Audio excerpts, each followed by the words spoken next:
छत्रपती शिवाजी महाराज की जय भवानी। हर हर धर्मवीर छत्रपती संभाजी महाराज की शिवरायांच्या प्रदस्पर्शाने पावन झालेल्या रायगड भूमीवरती तुमच्या सहलीचं सरस स्वागत। जय शिवराय। माझे ओळख करून देतो, माझं नाव मंगेश राजा उकिरकर।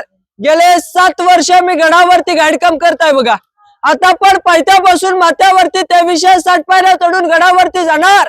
ही गडाची समोरची बाजू आहे, परंतु जी लोक रोपे प्रकल्पाने अवघ्या 4 मिनिटांमध्ये गडावरती जातात, ही गडाची पाठीमागची बाजू बघा। रायगडाचं जर खरं इतिहास जाणून घ्यायचं म्हटलं, अहो या रायगडाची एकदा तरी पायवारी केली पाहिजे। जोपर्यंत डोक्यातला केसातला घाप हा पायच्या नखापर्यंत जात नाही, तोपर्यंत रायगडाचा इतिहास हा पूर्णपणे समजला जात नाही बघा। रायगड पाहायचं म्हटलं, बेळत आणि बुलंद असा रायगड पाहायला भेटतो। पूर्णपणे 1200 एकरामध्ये वेलेला रायगडाचा परिसर आहे। एक दिवस म्हटला खालना 16 किलोमीटरची प्रदक्षिणा आहे, याच्यामध्ये आपला एक दिवस निघून जातो। आणि दुसरा दिवस म्हटला रायगडाचा वरचा परिसर हा 4 टोकामध्ये 100 एकरामध्ये वेलेला आहे बघा।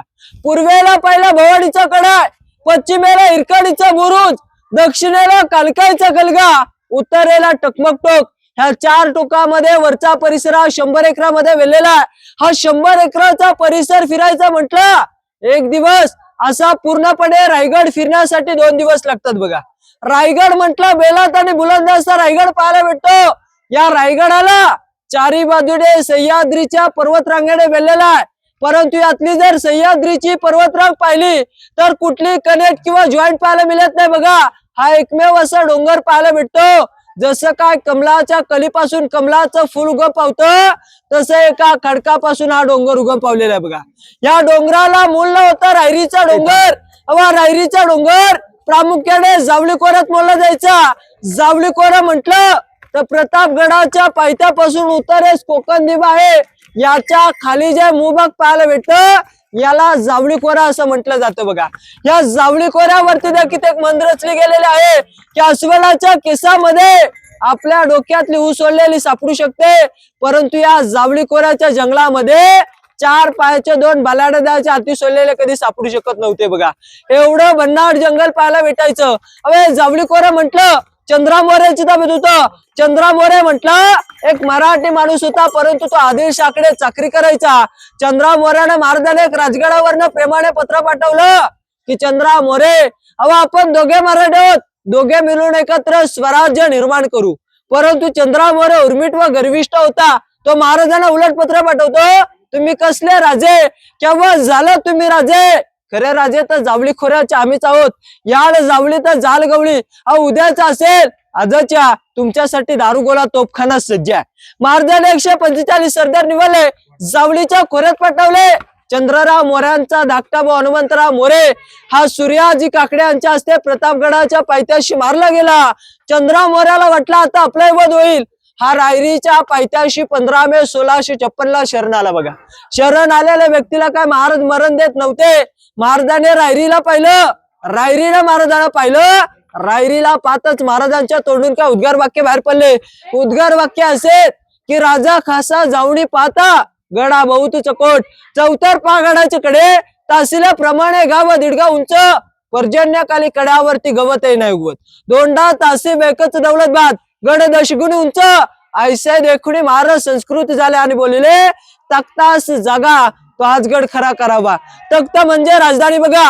अहो राजधानीसाठी या गडाची निवड केली। महाराजांची पहिली राजधानी ही पुण्यामध्ये राजगड, दुसरी राजधानी आज आपण पाहतो प्रत्यक्षात रायगड बघा। रायगडाच्या हाईट म्हटलं समुद्र सपाटीपासून 2851 फूट, आणि जिथे आपण गाडी पार्किंग करतो तिथून या गडाच्या 1375 फूट आपल्याला पाण्यासाठी भेटते बघा। आता आपण ही रायगडाची समोरची बाजू पाहतो। ज्या दरवाजातून आपण वरती चाललोय याला शिवकालीन गोडदल पायी मार्ग म्हटला जायचा, नाणे दरवाजा। इथे दरवाजा आहे नाणे दरवाजा बघा। पूर्वी नाणे दिलं जायचं, नंतर इथून वरती प्रवेश दिला जायचा बघा। नाणे म्हटला लहान आणि महा म्हटला तर मोठा। महादरवाजा गडाच्या मध्यभागी पाहायला भेटतो बघा। हा महादरवाजा, हा नाणे दरवाजा, आणि खालतून जो पायी रस्ता बंद होता हा चित्त दरवाजा बघा। तिथे पूर्वी लाकडी दरवाजा होता, याला चित्त दरवाजा म्हटला जायचा. त्याच्याच वरच्या साईडला बुरुज आहे, खुबलाडा बुरुज. याची रचना पाहिली तर खूप लढता आलं पाहिजे. या सायने त्या बुरुजाची रचना पाहायला भेटते बघा. कारण पायऱ्यांचं रुंदीकरण कमी आहे आणि स्टेप बाय स्टेप पायऱ्या चढायला लागतात.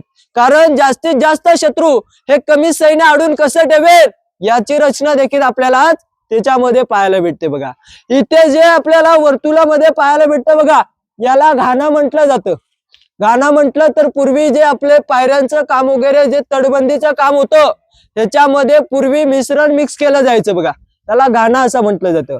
आता वरती जाऊन आपण हिरकणी मातेचा बुरुज पाहणार आहोत. परंतु एक शेर म्हटला जातो, शेर असा आहे, अब अंधाराला घाबरत नाही. अंधाराला घाबरत नाही कारण नबळाची साथ आहे, मोडेल पण वाकणार नाही. ही मात्र मर्द मराठ्यांची जात आहे, ही मात्र मर्द मराठ्यांची जात आहे. बोला छत्रपती शिवाजी महाराज की जय. जय भवानी. जय शिवाजी.